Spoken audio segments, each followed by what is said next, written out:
Hello everyone, welcome back to our channel the Pooja Dubey 1311।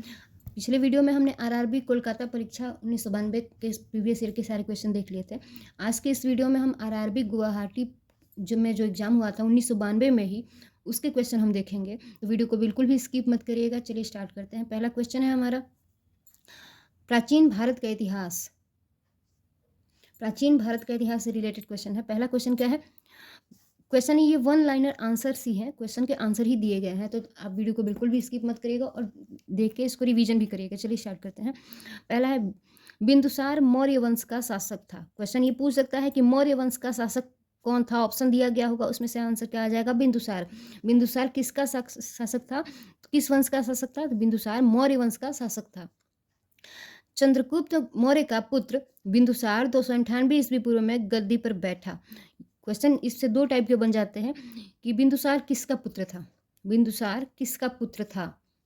तो बिंदुसार चंद्रगुप्त मौर्य का पुत्र था। दूसरा क्वेश्चन क्या बन सकता है कि बिंदुसार गद्दी पर कब बैठा? तो बिंदुसार 298 ईस्वी पूर्व में गद्दी पर बैठा। यूनानी लेखक बिंदुसार को अमित्रोकेट्स या अमित्रघात के नाम से जानते थे। क्वेश्चन पूछ सकता है कि बिंदुसार को और किस किस नाम से जानते हैं, या फिर अमित्रोकेटस या अमित्रघात के नाम से किसको जाना जाता है? तो बिंदुसार को ही अमित्रोकेटस या अमित्रघात के नाम से जानते हैं। यूनानी राजदूत डायमेकस इसके दरबार में आया था।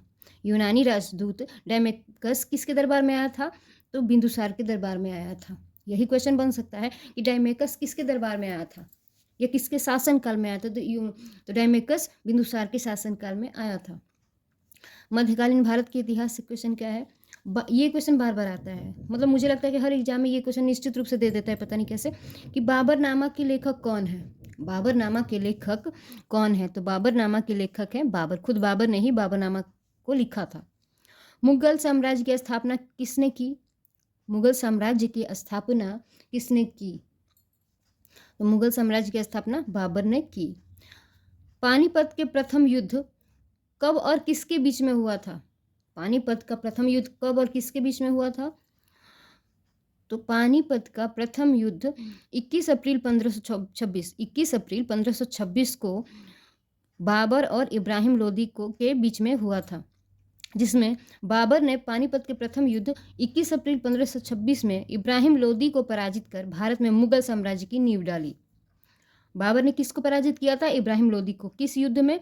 तो पानीपत के प्रथम युद्ध, जो कि 21 अप्रैल 1526 में हुआ था, और तभी बाबर ने ही मुगल साम्राज्य की नींव भारत में डाल दी।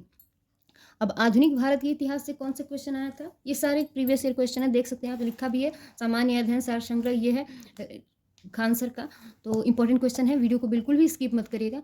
नेक्स्ट हम देख लेते हैं आधुनिक भारत के इतिहास से क्वेश्चन क्या है। बहादुर शाह द्वितीय अंतिम मुगल सम्राट था। मतलब पूछ सकता है कि अंतिम मुगल सम्राट कौन था? अंतिम मुगल सम्राट कौन था? आंसर हो जाएगा बहादुर शाह द्वितीय। बहादुर शाह द्वितीय ही अंतिम मुगल सम्राट था। भारत छोड़ो आंदोलन का नेतृत्व किसने किया था? भारत छोड़ो आंदोलन का नेतृत्व आप सबको पता होगा कि महात्मा गांधी ने ही भारत छोड़ो आंदोलन का नेतृत्व किया था। भारत छोड़ो आंदोलन की शुरुआत कब हुई? तो भारत छोड़ो आंदोलन की शुरुआत 9 अगस्त 1942 को हुई। 9 अगस्त 1942 को भारत छोड़ो आंदोलन की शुरुआत हुई। गांधी जी ने बंबई के ग्वालियर टैंक मैदान से लोगों को करो या मरो का नारा दिया। इससे दो क्वेश्चन बनते हैं कि करो या मरो का नारा किसने दिया? करो या मरो का नारा किसने दिया? तो गांधी जी ने। और दूसरा क्वेश्चन क्या बनता है कि गांधी जी ने करो या मरो का नारा कहाँ पे दिया? तो बंबई के ग्वालियर टैंक मैदान से लोगों को गांधी जी ने करो या मरो का नारा दिया। और भी क्वेश्चन देख लेते हैं, इसी में से है। ये भी क्वेश्चन गुवाहाटी के एग्जाम में ही पूछा गया था, देख लेते हैं। पहला है कि मंगल और बृहस्पति के बीच जो ग्रह देखे जाते हैं उन्हें क्या कहा जाता है? मंगल और बृहस्पति के बीच जो छोटे छोटे मतलब पिंड टाइप के दिखते हैं उन्हें क्या कहा जाता है? ये भौतिक भूगोल से क्वेश्चन है। तो मंगल और बृहस्पति के बीच क्षुद्र ग्रह देखे जाते हैं। कौन से ग्रह? क्षुद्र ग्रह देखे जाते हैं।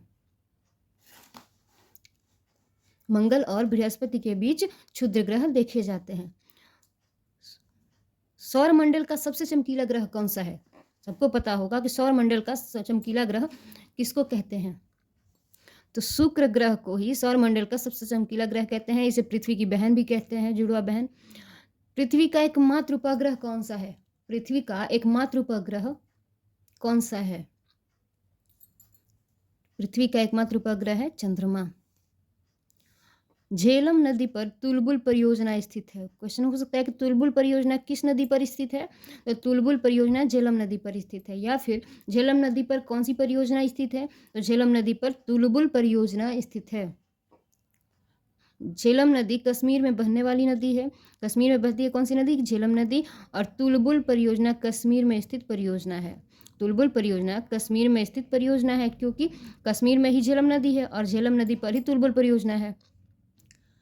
भारतीय राज्य व्यवस्था एवं संविधान से क्वेश्चन पूछा गया है। जनगणना संघ सूची के अंतर्गत आता है। जनगणना किस सूची के अंतर्गत आता है? तो संघ सूची के।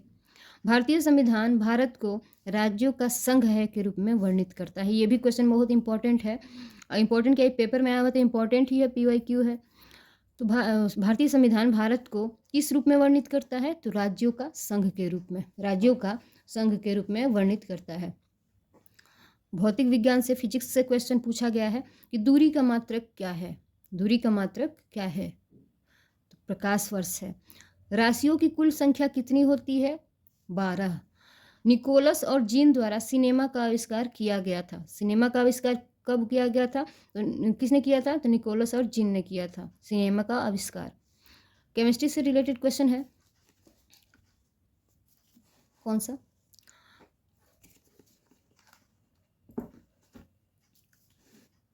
केमिस्ट्री से रिलेटेड क्वेश्चन कौन सा है? ध्वनि के एक स्थान से दूसरे स्थान के जाने की प्रक्रिया को क्या कहते हैं? ध्वनि के एक स्थान से दूसरे स्थान के जाने की प्रक्रिया को ध्वनि का संचरण कहते हैं।